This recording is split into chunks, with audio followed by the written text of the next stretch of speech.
নমস্কার বন্ধুরা, এই যে চিকেন নিয়েছি, তো আজকে আমি চিকেনটা সুন্দর করে রান্না করব। দিয়ে দিব হলুদ গুঁড়ো আর মরিচ গুঁড়ো।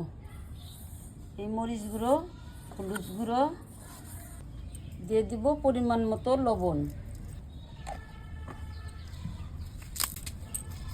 দিয়ে দিব গোটা তেজপাতা, আদা রসুন বাটা। তো মাংসটা এখন আমি সুন্দর করে মাখিয়ে নিব।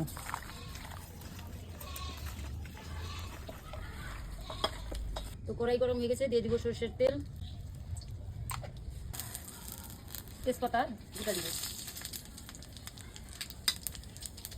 দিয়ে দিব কুচানো পেঁয়াজ,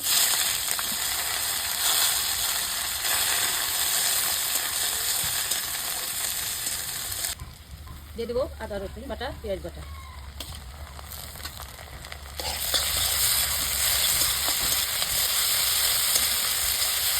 দিয়ে দেবো টমেটো কুচি,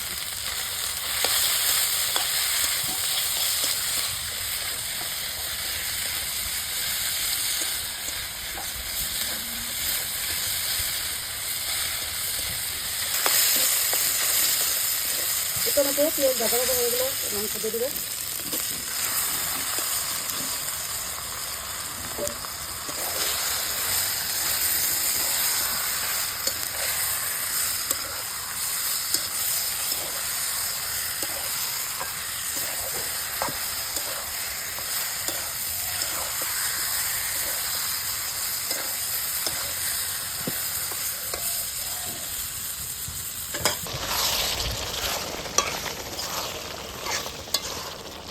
বন্ধুরা, এই যে দেখতে পাচ্ছেন, এই কানকনের ডগাগুলা দিব মাংসের মধ্যে।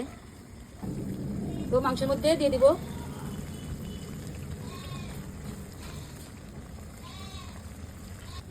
কলার পাতা,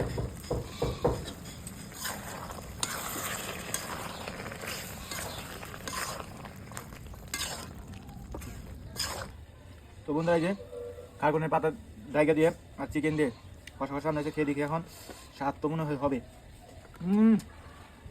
দারুণ হয়েছে বন্ধুরা চিকেন। এই প্রথম বন্ধুরা খাচ্ছি কার্বনের জায়গা দিয়ে চিকেন। কীরকম লাগলো অবশ্যই কমেন্ট করে জানাবেন আর একটা লাইক করে দিবেন।